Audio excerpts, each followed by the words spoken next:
তোর পকেটে 200 টাকা রাখতে পারিস না, আর এখন 2 লাখ টাকা চাই তোর। দিনে স্বপ্ন দেখা বন্ধ কর, আর আমাকে একদম ডিস্টার্ব করিস না। তুই আবার চললি কোথায়? আমার গল্পটাও ঠিক ওই ছেলেটার মতো যাকে তুই দূরছাই করছিলিস। তোরও টাকা চাই? মান্থ এন্ডের মধ্যে। ঠান্ডা মাথায় বসে কথাটা তো বল।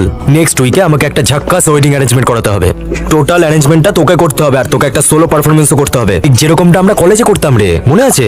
তারপরে তোকে বিয়ে বাড়ির সকলের সাথে ভালো করে কথা বলতে হবে, কলেজের মেয়েগুলোর সঙ্গে যেরকম বলতিস। চুপ কর না ভাই। বললাম প্রথমে আশীর্বাদ, তারপরে গায়ে হলুদ। সব বিয়েতে এসে দুলে দুলে নাচবে, আর তারপরে পুরো মাথার 12টা বাজিয়ে ছাড়বে। তোকে শুধু ওখানে থেকে সব ম্যানেজ করতে হবে। লাস্টে ওরা তোকে 10 লাখ টাকার একটা চেক দেবে, 5 লাখ তোর আর 5 লাখ আমার। আমি ভেবেছিলাম কলেজের ঝগড়াঝাটির জন্য তুই আমার হেল্প করবি না। ফালতু কথা ছাড়। আরে বন্ধুরে তোর। কি রে রাজা, ঘড়িতে বাজে 10টা আর তোর মুখে বাজে 12টা। আগে আমারও কত চাকর বাকর ছিল, কিন্তু আজ তোর আন্ডারে চাকরি করতে হচ্ছে আমাকে। ধুর, এতে ফিউজ হওয়ার কি আছে? আমরা গরিবই সই, কিন্তু দেখ কোম্পানি দামি স্যুট দিয়েছে, একটা ফ্রি সুপার কার দিয়েছে, কাল পকেটে 200 টাকাও ছিল না, আর আজ পকেটে 5 লাখ টাকার কন্ট্রাক্ট। পরের কন্ট্রাক্ট 10 লাখের হবে। যে মেয়েটার সাথে তোর এঙ্গেজমেন্ট টসকে গেল, তার নাম জানি।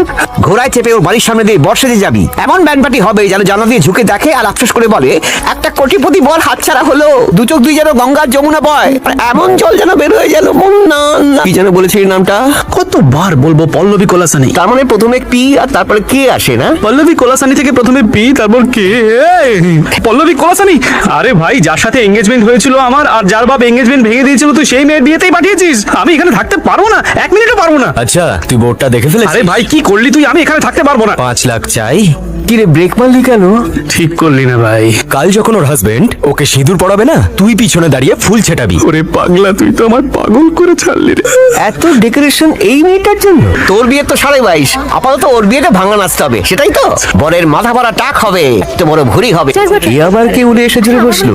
ওকে, হ্যাঁ এটা আপনাকে ভালো লাগবে। মানলাম শাহরুখ হ্যান্ডসাম, কিন্তু কাজলের হৃদয়ে অজয় দেবগন বসে আছে। তেমনি পল্লবী করার লকেটে তোর ছবি সেট বস। जो खुदा निकला অ্যাকচুয়ালি তুমি এখানে কেন এসেছো? আসলে ও বলতে চাইছিল কখন এসেছো, আর এক্সাইটমেন্টে বেরিয়ে গেল কেন এসেছো। বিউটিফুল। Thank you. কি হয়েছে? না মানে বলছিলাম কি, তোমাকে হঠাৎ করে দেখে আমার বন্ধুর 440 ভোল্টের কারেন্ট লেগেছে, তাই না? অ্যাকচুয়ালি আমি যোগেশকে খুব ভালোবাসি। হ্যাঁ, সব কথা হয়ে গেছে, শুধু 2-1টা কাজ। Cutting sir. তুমি এখানে কি করতে এসেছো? বিয়ে দেখতে এসেছো নাকি বাগড়া দিতে এসেছো? অ্যারেঞ্জমেন্ট করতে স্যার। বলো কত টাকা লাগবে এখান থেকে কেটে পড়া? 5 লাখ ওর, 5 লাখ আমার। কে কত টাকায় ভাগ বসাবে তাতে আমার কি? যাও, আমি অন্য কাউকে ডেকে নেবো অ্যারেঞ্জমেন্টের জন্য। ঠিক আছে। আরে কোথায় যাচ্ছো? গেটের রাস্তা ওদিকে। জানি, কিন্তু আপনার হবু জামাই তো ওদিকে স্যার। হ্যাঁ তো? অ্যাকচুয়ালি আমার বাবা চলে যাওয়ার পর আপনি এঙ্গেজমেন্টটা ভেঙে দিলেন, কারণ আমাদের প্রপার্টি বেহাত হয়ে গেল, আর পল্লবীকে নিয়ে আপনি চলে গেলেন, আর এটা যদি যোগেশকে না জানাই তাহলে সেটা চিটিং হবে তো স্যার। যোগেশকে জানাবো নাকি?